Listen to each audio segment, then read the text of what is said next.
איך? בלחסן. איפה הייתם בארון הכהן? יש לי... עם מסוק הייתם או משפחה שלי, שהייתם אני לא חמורים? הכרתי אותו אישית, זה הרב מסס. חמורים. הוא היה הרב מסס, היה בן דוד של המשפחה. היה הרב מסס בחיפה והרב מסס ירושלים. זה היה רבי שלום. אני לא הכרתי אותו, הכרתי את הילדים שלו. בראש חודש, מה זה? כי יש לו גם בן בארון הכהן? בצרפת. הילד שכתוב בתורה. כן, אני יודעת. בעיר. לא, בערוץ הרבה. בראש הנקרא זה יותר קרוב. בראש הנקרא זה נסיעה של 20 דקות. שלום, שמי ניצנה בן ארסין, היום 27 לשביעי 2011. אנחנו מראיינים פה בעיר עתיקה את הרב שמעון אליטור ממשפחת אביפול. המראיין היום זה הרב גליס, זה שם אישי? הרב גליס. המקליט זה אלי טרגון, הצלם ירון ויינשטיין והמפיקה ענת אדלר. הרב גליס, תחכה איתם שנייה?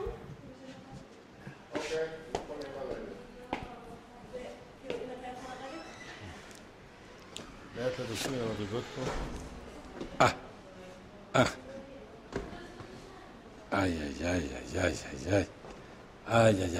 הייתי רץ את המדרגות האלה.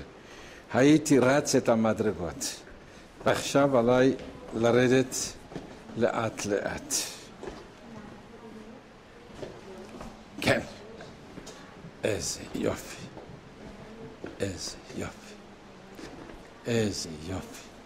אני יליד השכונה כאן. יצאנו מכאן לפני, בגיל 11, שיצאנו בשנת 48. עברנו לקטמון, מכאן לקטמון. אנחנו נולדנו בשכונה. אבי בא ממרוקו לפני 100 שנה. כן, מה אתה אומר? אני שמח שזה בידיים טובות, שזה בידיים של קדושה וטהרה, זה מה שמשמח אותי. תמשיכו הלאה. הרב, לפני שאתה הולך, איזה עבודות היו בתור פשוט זה נמצא בכונן אחר שלי, עבודות בית, אני רק יכול לומר, אז היו לומדים הרבה בעל פה. הגמרא הייתה בעל פה, המשנה הייתה בעל פה, הכל היה בעל פה, והיינו חייבים לחזור לפני האבא בעל פה. הלימודים של הספרדים הצטיינו בצד הזה של בעל פה. כתיבה ידענו, אבל לא בשלב הזה, בשלב הרבה יותר מאוחר, אבל הידיעה בהלכות וכן הלאה, בבית ההורים שלטו בחומר, כן, ופרסים נתנו, זכור לי, למדתי אז אצל חכם שאול סקה, פרק המפקיד, ולמדתי גם את פרק אלו מציאות שלו ואלו חייב להכריז, אלו מציאות שלו מצא פירות מפוזרים, מעות מפוזרות, כריכות ברשות הרבים, ועיגולי דבלה, כיכרות של נחתום, מחרוזות של דגים וגיזי צמר, הלקוחים ממדינתן, על נצא פשטן ולשונות של ארגמן, וכן הלאה. למדנו הרבה משניות, וגרסא דינקותא לא משתכחא. למדנו המון, הספקנו ללמוד בעל פה. היו דברים שהיית צריך לעזור לאמא בבית? כן, בתור ילד? כן. מה למשל? זה היה א', לשמור על הילדים הקטנים, כי היא הלכה לעבוד, ולעזור לה בשאיבת מים, בתליית הבגדים, תליית הכביסה, בהורדת הכביסה, ללכת לקנות מהחנות. אבל כשהייתי הולך לקנות מהחנות הייתי צריך להגיד בסימן, כי יכולתי הרי גם לקחת דברים שהאמא לא אמרה לי, אז היינו אומרים לו, תשמע, האמא הייתה אומרת, תגיד לו בסימן שפגשתי אותו באיזהו וכן הלאה, כדי שלא אקח אקסס או יותר מוגזם מאשר נדרשתי לקנות.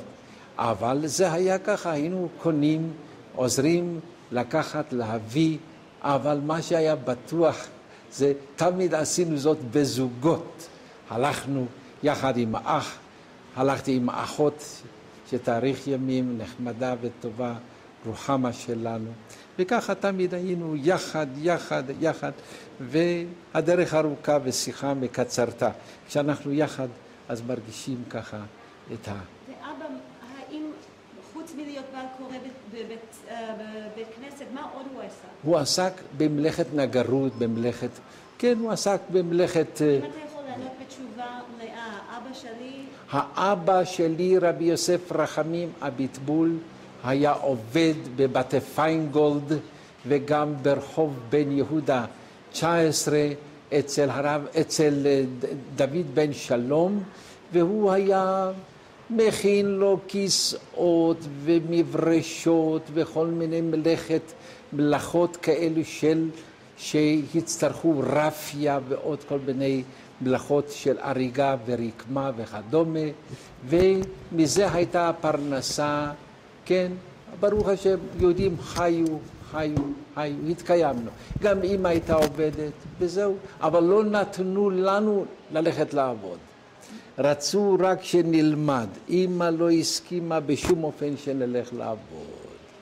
מה אמא עשתה? איזה עבודה אמא עשתה? אמא הייתה דואגת לניקיון של קופת חולים שהייתה כאן ברחוב חב"ד.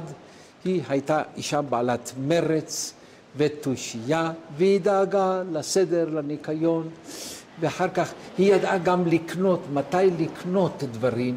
הייתה קונה אותם כשכבר די, כבר עמדו ביום שישי, שהוא כבר לא היה אז בית קירור, אז היא קנתה את הבשר ביום שישי לפני אבל לא, יזרוק אותו, יתקלקל. הירקות וכן הלאה, זה שוב היה לפני סגירת החנות, הוא ישאיר את זה, אז זה כבר... וככה האמא הייתה בריה, אבל לא, היא הייתה יחד עם הרבה כאלו שמציאות החיים הכתיבו להם את סוד הקיום שהוא בחסכנות, והלוואי וגם היום נדע את הסוד הזה. ואבא ואמא למדו תורה גם בעצמם, לא איתכם, אבל בעצמם, האם הם גם למדו? האמא לא ידעה קרוא וכתוב עד סוף ימיה. היא באה לכאן בגיל 15. הבן הראשון נולד כאן בירושלים. מאיפה הוא הגיע? מה? מאיפה הוא הגיע? מי? ממרוקו. אבי בא לכאן לפני 100 שנה. והיה כמה שנים. ואחר כך חזר למרוקו כדי לקחת את בת אחיו. אז האמא שושנה הייתה קוראת לאבא שלי בשם, גם בשם חלי, גם בשם ז'וזי, וגם, זאת אומרת, גם בעלי וגם דודי, כן? כי הוא היה האח של האבא, וכך שאנחנו גרנו בסביבה כזאת שסיפורים כאלה היו אצל הרבה נישואים בתוך המשפחות. באיזה עיר במרוקו הם גרו? הם גרו מעיר בנמלל.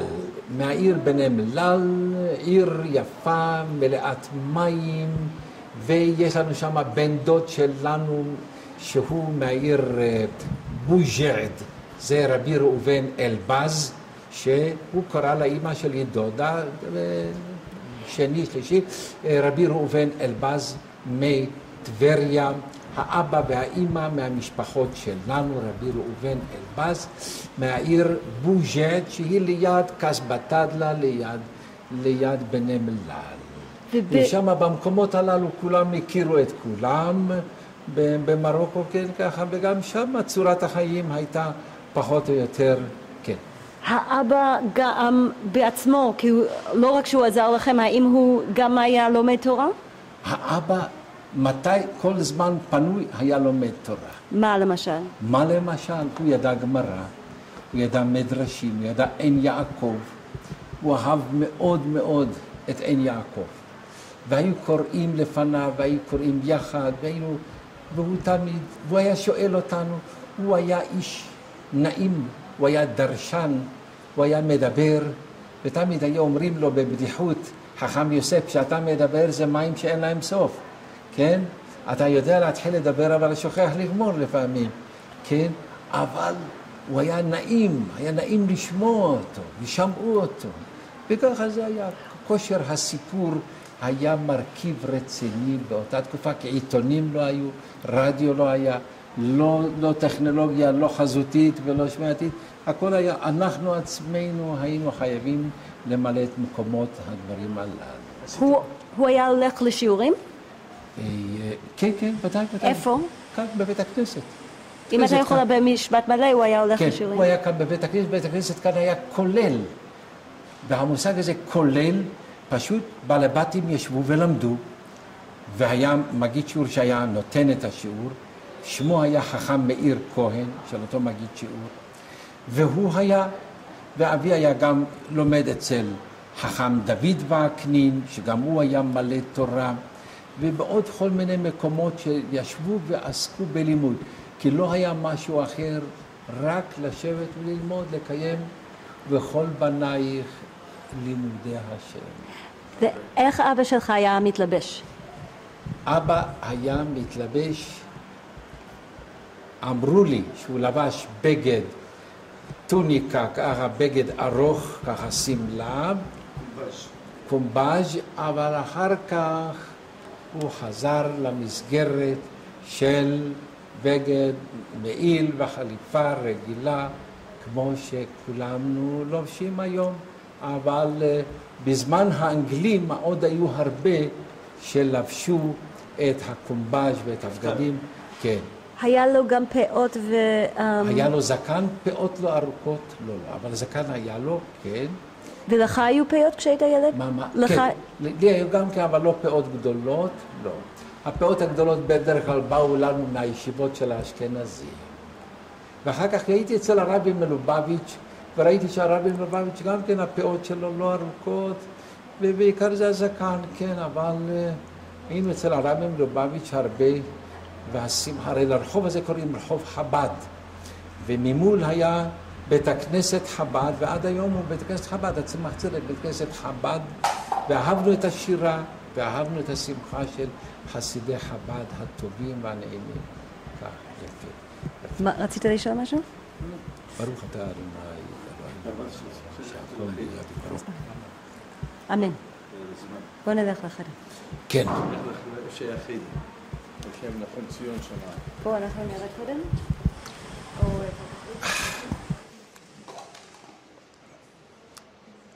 אז בעצם הבית היה עד הקשת הזאת? עד הקשת, כן.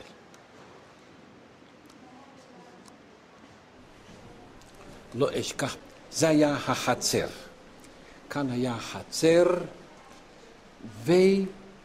והשכנים, כן, כל השכנים, אם זה היה כביסה בחצר. רגע, אז הבית זה בין הקשת הזאת לקשת הזאת?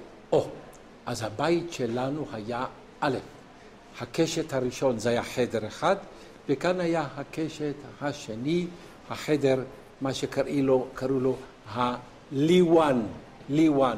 זה לפני סלון, כן, סלון, כן, פרוזדור, כן. ופנים היו עוד חדרים? ופנים היה עוד חדר אחד של אבא ואמא. וכל הילדים פה יש? וכל הילדים היו פה ובחדר הפנימי, וככה שחיינו, מה אני יכול להגיד? חיינו.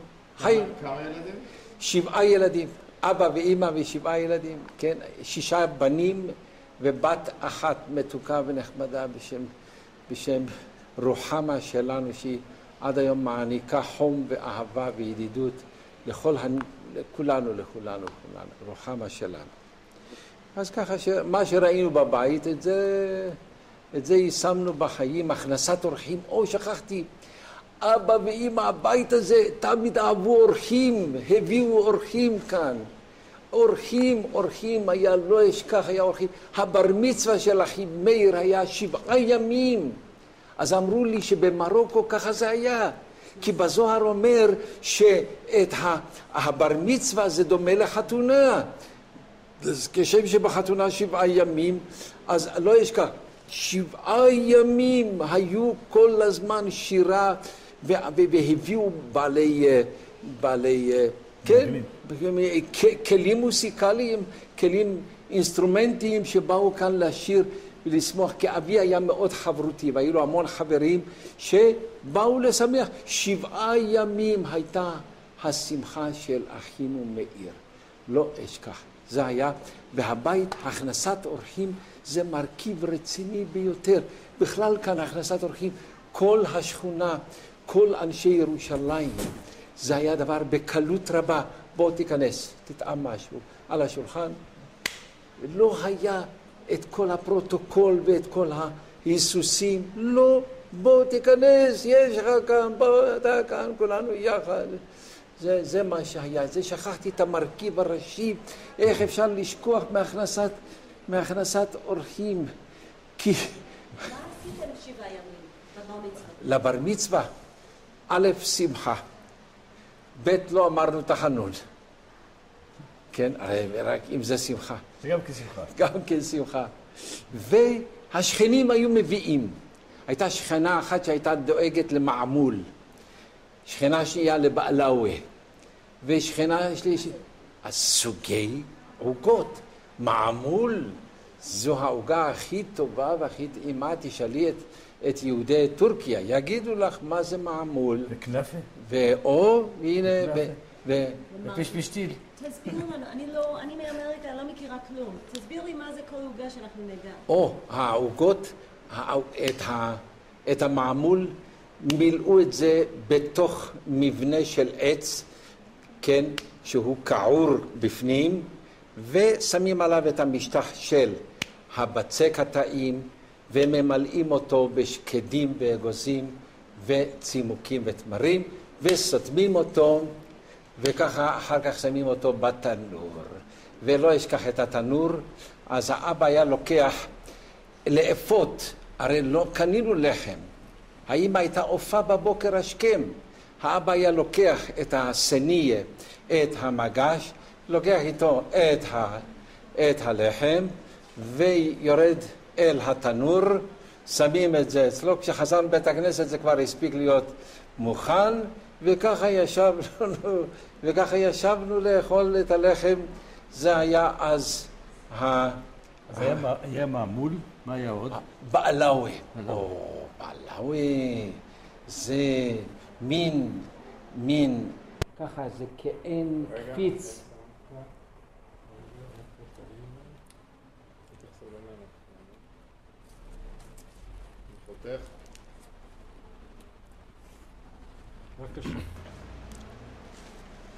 כן, אז ככה שסוגי העוגות למיניהם על הבעלאווה. בעלאווה זו עוגה גדולה שיש בה תוך לא עשיר, אבל היא ממלאה את הצלחת, ממלאה את השולחן, כן, מעמול זה משהו מלא שצריכים הרבה עמל כדי לגמור אותו, כן, באמת היה, ואילו הבעלאווה, אז תפסת אותו ועד ששמת אותו לפה אבל מה? הוא מילא תפקיד חשוב של... והכנפה? כנפה זה... עלינו להיזכר הרבה מזה, אבל מה שלנו נוגע, אני רק יכול לומר, רק נזכרתי מהבר מצווה של מאיר אחי, שהייתה כאן בחצר הזאת, השירה והשמחה, ומה שכן זכור לי, יהודים תמיד באו עם מגש, עם צלחת, עם סניה. לתת, עם סניה, להביא לתת, אנשים באו עם לתת. והביאו לבר מצווה, הביאו בגד, תמיד פרקטיים, חתונה, זה סירים וצלחות וכדומה, זו הייתה מתנת חתונה, אבל מה שאני רק יכול להגיד, כשאמרו לנו שבמרוקו היה בר מצווה נעשה במשך 7 ימים, בהסתמך על הזוהר שבר מצווה זה דומה לחתונה. אחים, היינו רוצים להגיע בהמשך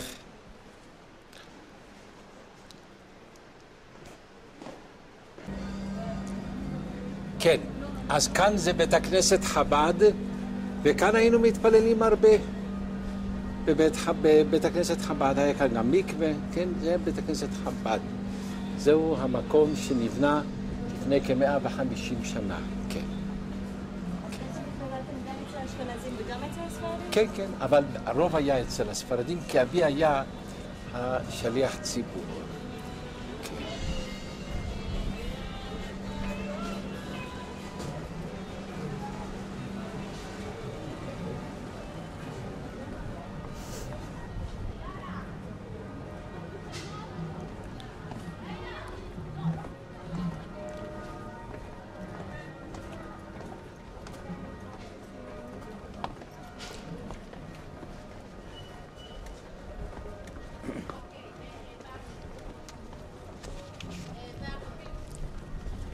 מה שם המשפחה של הגברת? שלי? כן. אני בלחסן. בלחסן. זו משפחה שנמצאת באלג'יר גם כן. כן, אבל לא מהמשפחה. אז בוא. בזמן שניכנס רק שנייה לאיפה שהיה משאל, שאתה יכול להסביר לנו איפה זה היה. בשמחה רבה. שם הכל, הוא היה זה מקום רחב ידיים. Seid gewünscht. Meise von Mattes Pest, ich rede aber schon ja die Meise mit Mattes. Was war das? Die 9 Tage Pest. Die 3 Wochen Mattes. איזה פרס קורסו? Nee, ihr alte Chemie. במחתם, איך... Nee, das ist כן.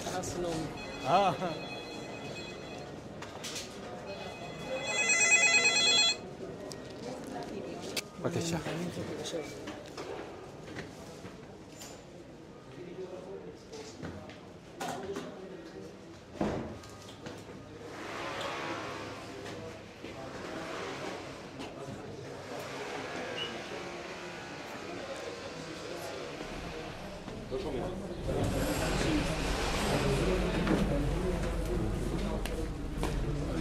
זה היה המקום.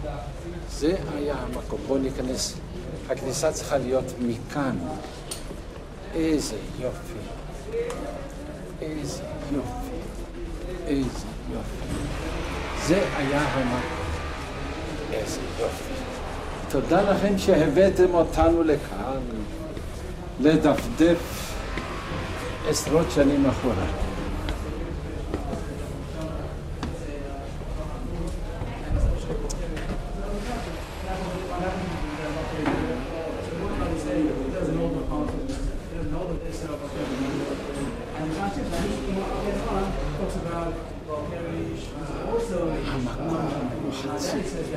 למעשה זה היה לזה המשך.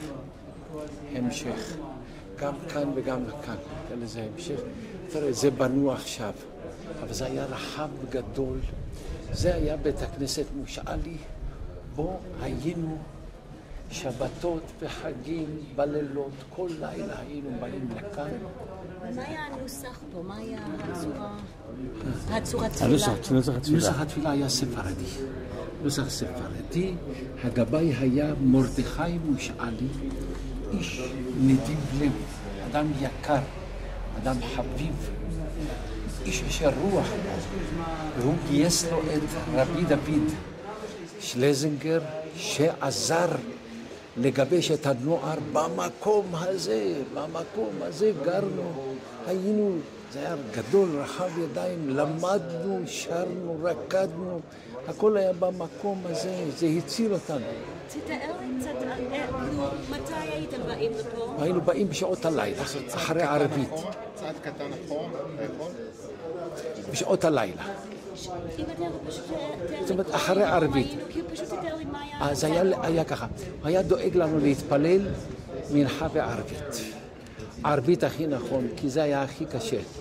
אחרי ערבית, זה היה הזמן לחלק לנו דברים טובים ולשיר איתנו, ובזה הוא מנע מאיתנו מללכת למקומות לא טובים.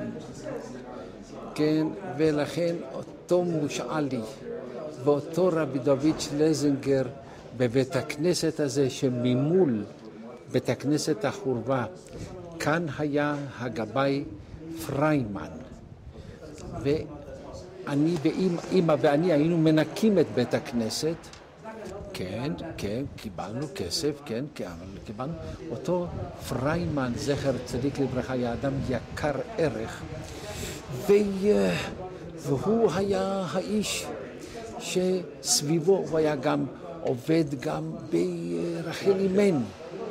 ברחל אימנו, אז המקום היה בשליטתו המלאה של אותו אדם שמח בשם פריימן, שכחתי את השם הפרטי שלו, שלמה אליהו פריימן, והיה אז הגבאי, בזמן האנגלים, הגבאי חשוב, שאמר לו, היום כהנים, אני אגיד, אומרים, כהנים, שמע שהיה רגיל להגיד כהנים, ואז הכהנים מברכים.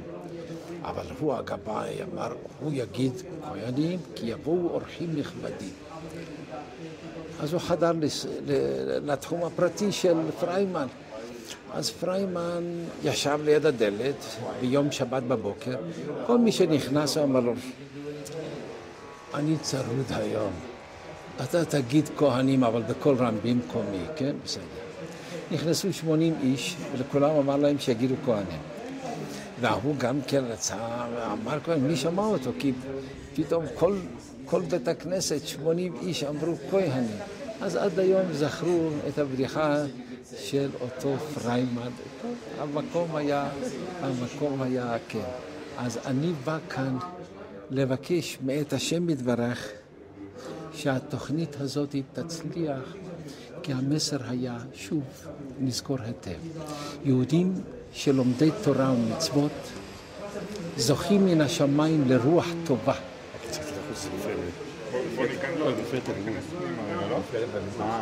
רגע, יש לי שאלה קטנה לגבי החדר. כמה ילדים הייתם בקבוצה? אנחנו היינו בדרך כלל 40, 30-40 היינו. באיזה גילאים? הגילאים מ-7 עד 12. ואיך הביאו אתכם לפה? זהו, זה רב דוד שלזינגר היה הולך ממוסד למוסד לאסוף אותנו כאמיר, והביא אותנו ברוח הטובה שלו, בחיבה שלו. אי אפשר היה לא ללכת שבי לטוב לב ולחמימות שלו. אז ככה שבאנו כאן, אני כאדם שכבר זקנתי, הנה עכשיו נכנסתי לתחום ה-75 פלוס, ראיתי בכל מקום, הייתי רב קהילות בחוץ לארץ. איפה שישנה תורה ותפילה וקהילה, הרי שהגיבוש הקהילתי מפרנס אותנו עם אותו הומור, עם אותה שמחה, עם אותה סבלנות, כי אתה לא יכול לחיות חיי קהילה בלי סבלנות. זה לא יכול להיות. אז אנחנו היינו אומרים את הפסוק, תורה ציווה לנו משה, מורשה, להעביר זאת לדור הבא, קהילת יעקב. על ידי הקהילתיות, הקונגרס, הלהיות ביחד, האחדות היא זו שהביאה לנו את מידת הסבלנות, את מידת החסד, את ההרגשה של השני, לענות לשני לפני שיבקש, טרם נקרא ואני אענה, ועוד אותם דברים.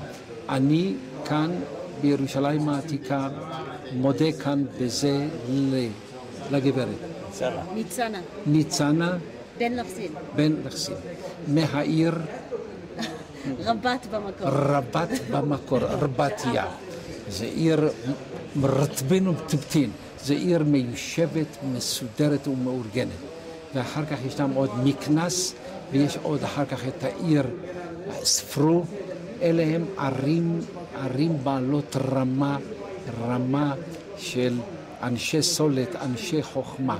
תפילת. כן, עכשיו. החבר הטוב שלי, כן, ישראל, אנחנו נפגשים הרבה, כן, רבי ישראל גליס, הוא נולד עם חיוך, הוא מלא חיוך, מלא חיים, הוא שופע טוב לב ושמחה, ואני מודה להשם שנפגשנו כאן במקום, ואלינו זיכרונות דברי אמת, והבאנו רק על קצה המזלג, כי היו כאן המון פרשיות של מסירות עצומה, איך שהצילו, איך שעשו. אנחנו נעשה המשך הרבי. בהמשך, למה לא? בהמשך, יופי. אני רוצה לקחת שוט מבפנים של התגובה, רגע, אחד קטן. שנייה, איתו? טוב.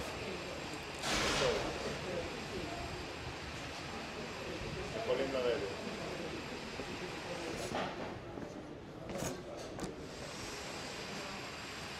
איזה יופי.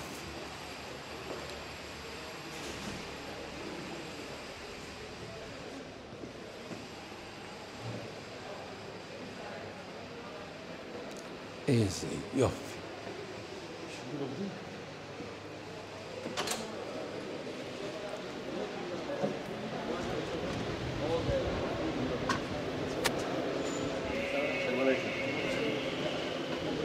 כן. סליחה, אני לא רוצה... כן, כן.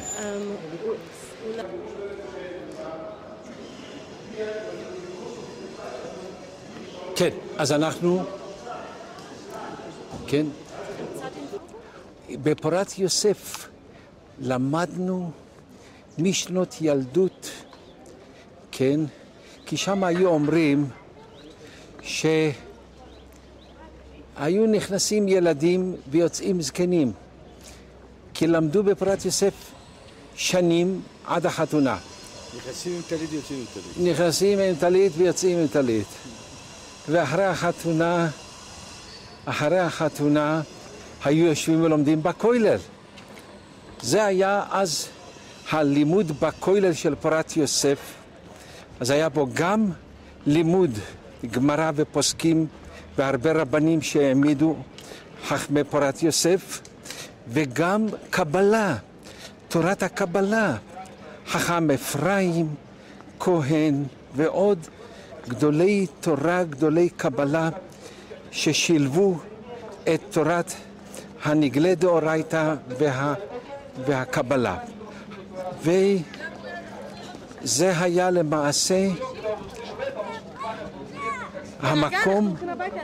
המקום היה נפלא.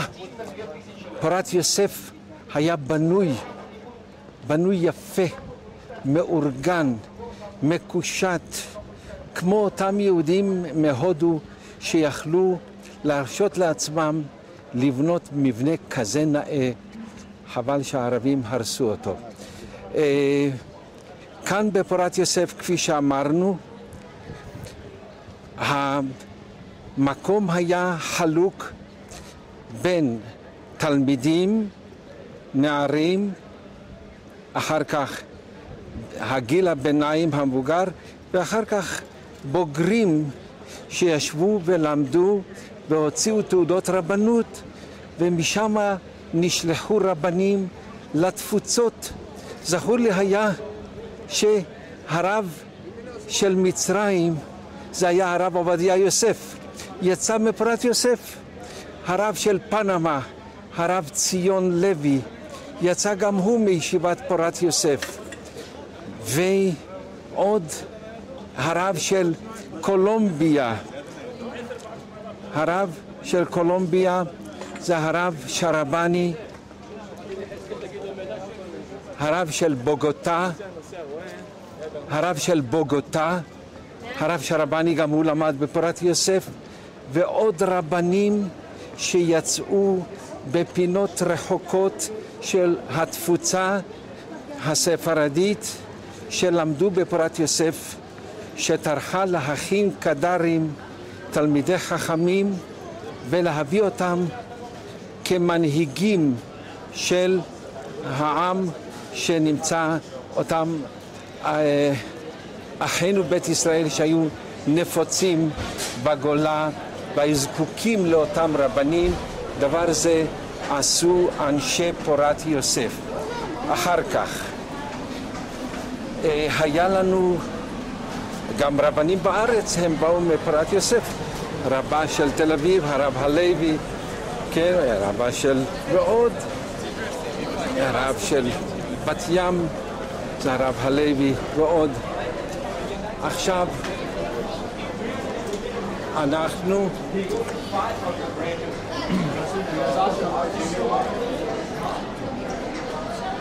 והתקרבנו, כן.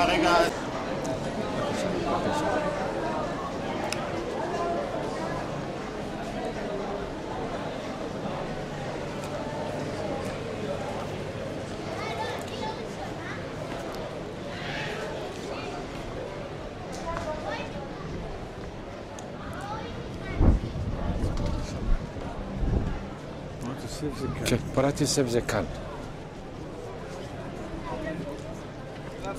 Церковь Марии Богородицы Бедных Христов.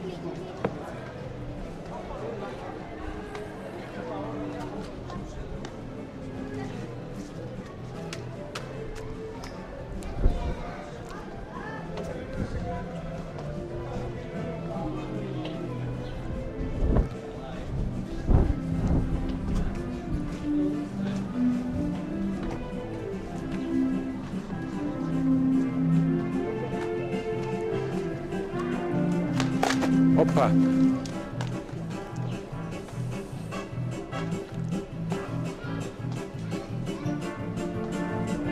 הוא יש צ'ק. שהגברת שומרת מצוות, כן? כן, כן, זה בטח.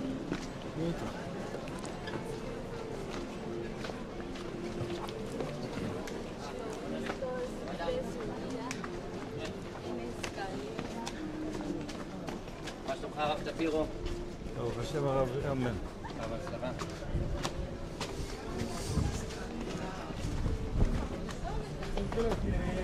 El Papa, el Vaticano. Exacto, el Vaticano.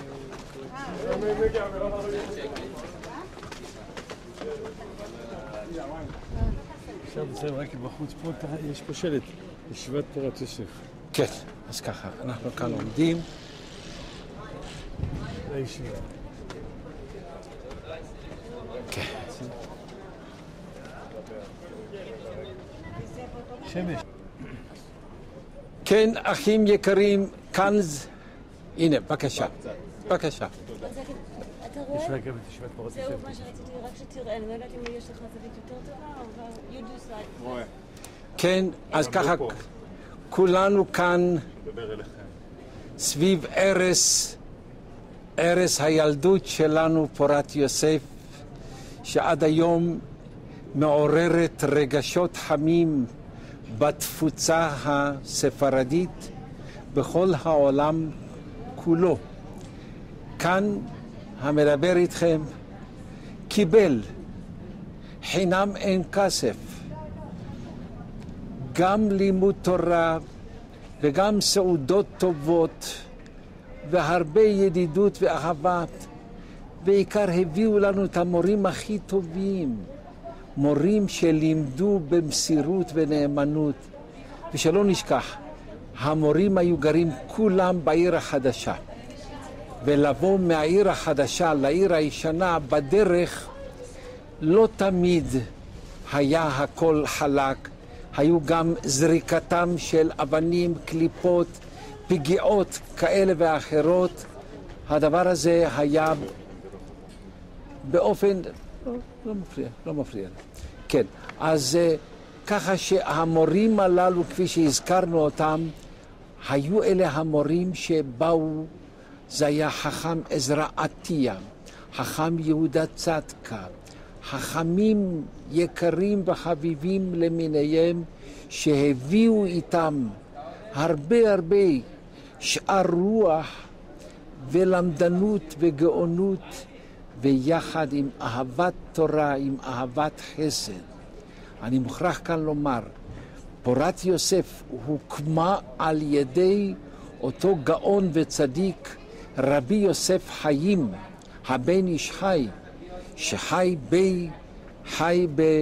בבגדד, והוא עמד על כך שהמקום ייבנה בסמיכות לכותל המערבי, שיהיה המשך לאותה סנהדרין שהייתה בבית המקדש, הלשכה שהייתה בבית המקדש, בה ישבו 71 דיינים, ומהם יצאה אורה לעולם. אז הוא אמר שהמקום יהיה הכי קרוב לבית המקדש, ואכן עד עכשיו, אם נמדוד, הרי שישיבת פורת יוסף היא הכי קרובה אל הכותל, ייבנה הרי בית המקדש, ושוב הסנהדרין תקום. היה לנו את הסנהדרין הקטנה של 23 דיינים, וסנהדרין גדולה של 71, וכאן אנחנו רואים את הפירות שהניבה הישיבה על ידי המון ישיבות שנמצאות בעולם. וכאן עלינו לזכור, הרב עובדיה יוסף, שכל כולו מסור בליבו ונפשו להפיץ תורה ויראה בכל פינה בין קרב אחינו הספרדים, הוא עושה זאת בתנופה אדירה. את הרוח הטובה, את הכל, את היסודות לכך, הוא קיבל כאן. הרב עובדיה יוסף, הוא היה תלמידו חביבו של הרב עזרא עטיה. כבוד הרב, אם אתה יכול לתאר לנו קצת איך היו השיעורים, כאילו איך התנהל הבית ספר, כאילו, מה היה אז? אז ככה, אנחנו למדנו, כפי שאמרנו, למדנו סביב שולחן, ואותנו הושיבו סביב כל אחד לפי דרגת ידיעתו, לפי הבחינות שהוא הצליח, והרב מסר את השיעור, והיינו נדרשים לדעת בעל פה. לא ויתרו לנו, חייבים לדעת בעל פה. ככה זה היה הסדר. זה היה בכיתה שלנו. עברנו לכיתה גבוהה יותר, וכבר זה היה בכיתה של חכם שאול סקה, עמוק יותר, יותר סברות, וכבר יותר, אז כבר היינו נאלצים לצאת כבר, כי המלחמה פרצה, אבל אלה שלמדו אצל חכם יהודה צדקה, ואחר כך אצל חכם עזרא עטיה, שהחזון איש היה כאן בפורת יוסף, ואמר עליו דעתו דעת ראשונים. תואר כזה לא נתן הוא לכל אחד. הוא אמר עליו, החזון איש, אמר אותו גדול ישראל על הרב עזרא עטיה. המילה עטיה בערבית, עטתה, זה לתת. הוא היה גם גאון בצדקה, כי התלמידים שלו נפוצו בעולם, והיה להם המון קופות צדקה, והם הזרימו אליו המון כספים, המון. חשבו שאצלו בבית היה לו צניעות גדולה, כסף הוא חילק, כל בעלי המכולת ידעו שכל אותם תלמידי חכמים שעברו את החשבון ולא יכלו להמשיך הלאה למשוך, הוא היה משלם. הוא קיבל המון כספים, ואחר כך נודע שהוא היה, את הכל היה מחלק. המילה עטיה, עטתו, לתת, זה היה חכם עזרא, שהוא בעצמו גדל יתום ועני, אבל הרוח ולימוד התורה הרימו את רוחו לעשות מעשים כבירים. בתור ילד, כאילו, כבוד הרב, מה אתה זוכר שהכי הרשים אותך, או האם משהו הרשים אותך בלימודים? מה חשבת בתור ילד? לא היום שאתה מסתכל אחורה, כן. אבל בזמנו אז. מה היה ההרגשה שלך בקשר ללימודים? לי היה זכור ככה, בערב ערבי ראשי חודשים, היו נאספים כאן לבחינות, והיו נותנים פרסים, ולא אשכח, היו מכינים אותנו המון לבחינות האלו, וזו הייתה גאוות הקהילה, אחת לחודש לבוא להיבחן, וידענו, ולא אשכח מה שלמדנו אז, ידענו. פעם אחת נשאלתי שאלה מורכבת, והיה לי קשה לענות עליה, אבל משום מה שמתי לב שזו הייתה שאלת חכם שיש בה גם חצי תשובה. הייתה אפשרות, וקלטתי, ועד היום יש לי את השמחה. הנה, תראה את אותו חכם שדאג לשאול את השאלה, לא כדי להביך אותי, אלא כדי להעמיק אותי ולמצוא באמת את הנקודה שממנה אפשר למצוא את התשובה. האמביציה של הישיבה הייתה לגדל תלמידים שיאהבו תורה ויצמחו ויעלו בלימוד התורה. אני מודה לכם, אחים יקרים. יש לך עוד שאלה, הרב גריס? לא. אז לי יש עוד שאלה אחרונה. בבקשה. מאיזה גילאים למדת פה? ואם אתה יכול להגיד לי באיזה גילים מה למדתם, כאילו איך זה התפתח? אני רק יכול לומר, למדנו כאן מגיל 8 ועד גיל 11, היו אלה השנים ששמו לנו יסודות. למדנו הרבה גמרא, הרבה רש"י, ודפים שלמים שעד היום תלמידים שלי אומרים לי, מאיך אתה יודע? מפורת יוסף. אני זוכר אותם, ידענו, חזרנו, שיננו המון. גמרא למדתם באיזה גיל? מגיל 9. כי ככה זה היה. שם החדר היה מגיל 3. היום עד שהתלמיד נכנס לבית הספר הממלכתי, זה בגיל 6-7. אנחנו כבר בגיל 6-7 ידענו כבר רש"י, וידענו המון חומר במדרשים וגמרא והכל. לא, ברוך השם, שלא בזבזו לנו את הזמנים. על אף התנאים הקשים, ידעו לשים לנו את הדגש על לימוד התורה. אני מודה לכולכם על כל העבודה הזאת, זו עבודה נפלאה לשים את הדברים במקום הנכון. כבוד הרב, בסוף כל רעיון אני שואלת שני שאלות. קודם כל, מהירות, רק הדבר הראשון שעולה לך לראש. מה הריח של העיר העתיקה שאתה זוכר? מה הריח שאתה זוכר? ריח חמין. הממול. הבישולים, סמיכות הבתים סמוכים זה לזה, ואז הרגישו את ריח הבישולים. אז ככה שאת החגים ידעתי לפי הריחות של האוכל. ידעתי האוכל של ראש השנה והאוכל של שבועות והאוכל של סוכות הם סוגים ספציפיים רק לחגים האלו. ומה המקום הכי אהוב עליך בעיר עתיקה? המקום הכי אהוב עליך. בעיר עתיקה. מהילדות, איזה מקום אתה הכי אהבת בעיר עתיקה? הכותל המערבי, לא היה לי תחליף לכותל המערבי. תודה רבה, כבוד הרב, אנחנו מאוד מאוד מודים לך על הזמן. תודה רבה. מה אתם מדברים? למה? יש לך קול יפה מאוד. בטוח אי אפשר? בטוח אי אפשר? ודאי שלא.